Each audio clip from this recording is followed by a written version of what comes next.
One Punch Man. Essa história gira em torno de um humano que ganha o poder de um deus, basicamente, e tem a capacidade de derrotar todos os seus oponentes com apenas um soco. Desempregado, ele decidiu seguir o seu sonho de criança, de ser um herói que protege as pessoas, e decidiu treinar para se tornar o mais forte de todos. Mas ele não fazia ideia do quão forte ele se tornaria. Saitama conseguiu remover o seu limitador, fazendo um treinamento quase que impossível. Sem flexões, sem abdominais, sem agachamentos, correr todos os dias 10 quilômetros. Isso por 3 anos consecutivos, sem falhar um único dia. Um detalhe, no calor não pode usar ar-condicionado. E como resultado disso, um limite imposto a todos os seres foi quebrado, permitindo que o Saitama obtivesse um poder imensurável. E para ficar um pouco mais claro, o limitador é uma barreira que restringe o crescimento de todo ser vivo.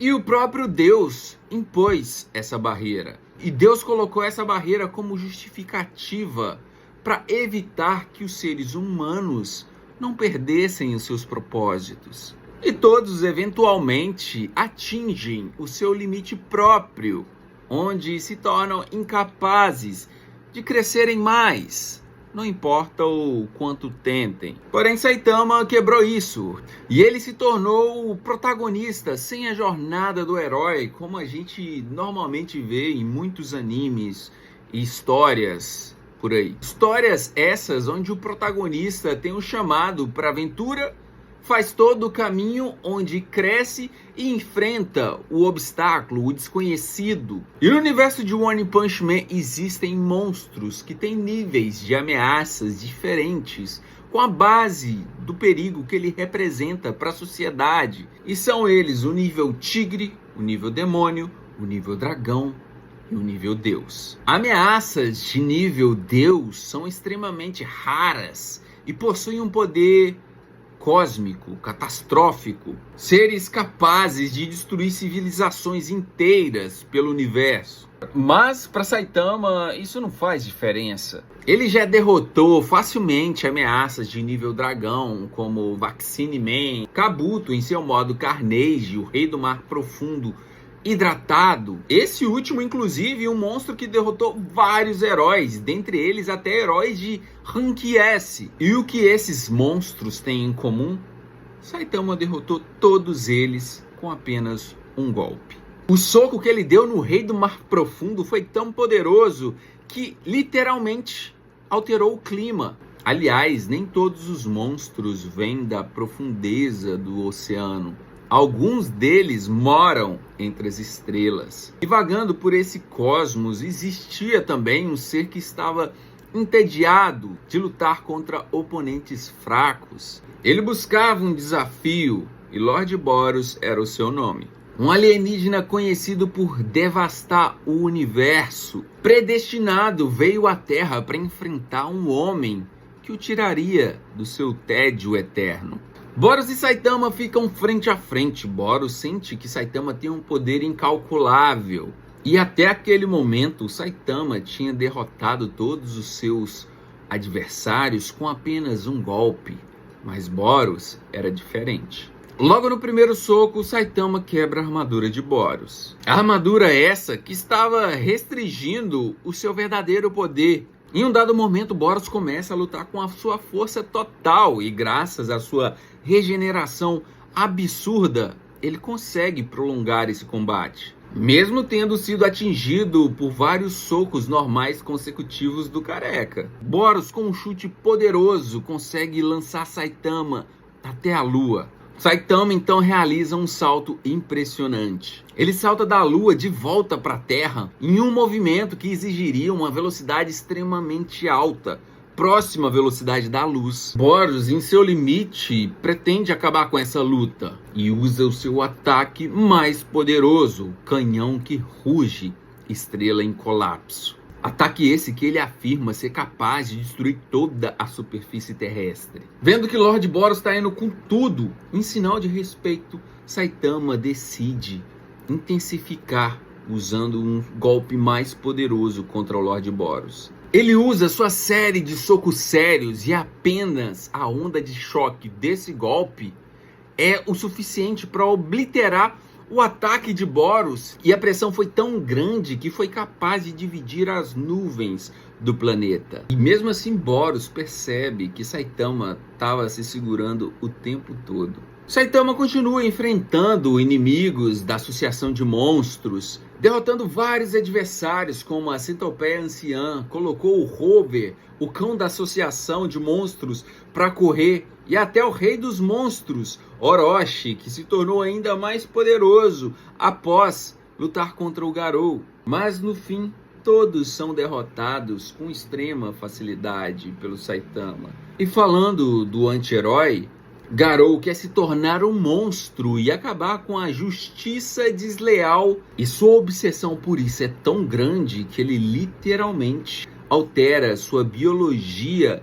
e se transforma no Garou Monstro. Garou Monstro inclusive luta contra o Esperma Platinado e o Flash Flash, e essa luta acontece tão rapidamente, numa velocidade tão absurda, que seus movimentos acontecem em uma fração de segundos, iluminando todo o céu, atingindo uma velocidade calculada se a gente ignora a teoria da relatividade geral proposta por Einstein, em centenas de vezes mais rápido do que a própria luz. Então que a gente conhece um dos personagens mais misteriosos e possivelmente o mais poderoso da história de One Punch Man, que é God.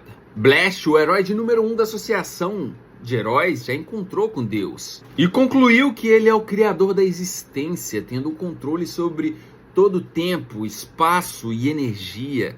God manipula suas vítimas e toma a forma da pessoa mais influente para quem tenta corromper. Ele tentou corromper a Tatsumaki, mas ela não caiu em sua enganação. Ele também ofereceu seus poderes para Garou e pede que ele segure a sua mão. Garou se recusa, batendo em sua mão para longe, mas esse simples contato foi o suficiente para transmitir a influência de God. E quando Garou retorna para a Terra, ele não é mais um monstro. Ele se tornou uma entidade cósmica. Garou Medo Cósmico é o personagem mais poderoso, excluindo God, Empty Void, que a gente já vai falar dele lá na frente, e é claro, o Saitama. Garou Cósmico agora tem o conhecimento de todo o fluxo de energia do universo, e ele alcança um nível completamente diferente de tudo que foi visto até aqui em One Punch Man. Ele não só tem a habilidade de copiar as capacidades físicas de qualquer um, mas também tem a capacidade de copiar as habilidades de todo aquele que ele consegue enxergar, como ele fez ao copiar as habilidades do Blast. E através desse poder absurdo, ele consegue derrotar todos os heróis. E Saitama chega a tempo de apenas ver o Garou perfurando o peito de Genos. Garou pega o núcleo e joga para Saitama, que agora com o núcleo do seu amigo em mãos, decide que não vai mais se segurar. Ele ataca o Garou Cósmico com uma série mortalmente séria. Soco sério. Mas Garou aproveita aquela situação para copiar o Saitama. Blast percebe o perigo da energia residual gerada por aqueles dois golpes. E com a ajuda de seus aliados, ele redireciona aquela energia massiva para longe da Terra. E o clash do impacto daquele único golpe abre um buraco no universo. Saitama e Garou são arremessados para uma das luas de Júpiter. E o golpe, que recebe o nome de Soco Sério ao Quadrado, em teoria, destrói uma quantidade imensurável de corpos estelares. Saitama finalmente decide lutar a sério, mas a sua tristeza pela morte de Genos e o núcleo frágil que ele tem em suas mãos o impedem de ir com força total. Garou até tenta usar os seus novos poderes, mas nada funciona. Ele cria portais hiperdimensionais e Saitama apenas chuta um deles para longe ou manipula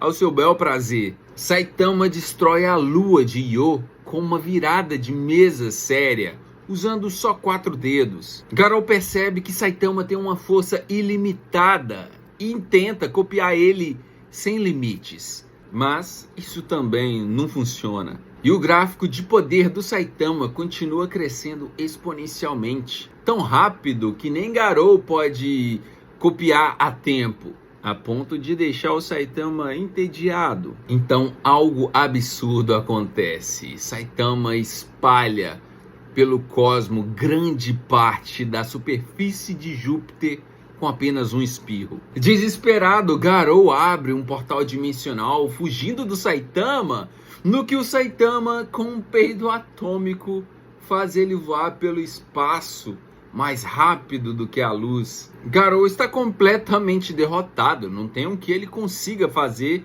para vencer o Saitama. E é nesse momento que Garou diz que se tem alguém que pode dominar o poder de Deus sem precisar da intervenção dele, esse alguém é o Saitama. Então Garou ensina para Saitama uma nova habilidade que o careca não queria muito aprender. É a viagem temporal, que faz cada partícula subatômica se mover em direção oposta uma da outra.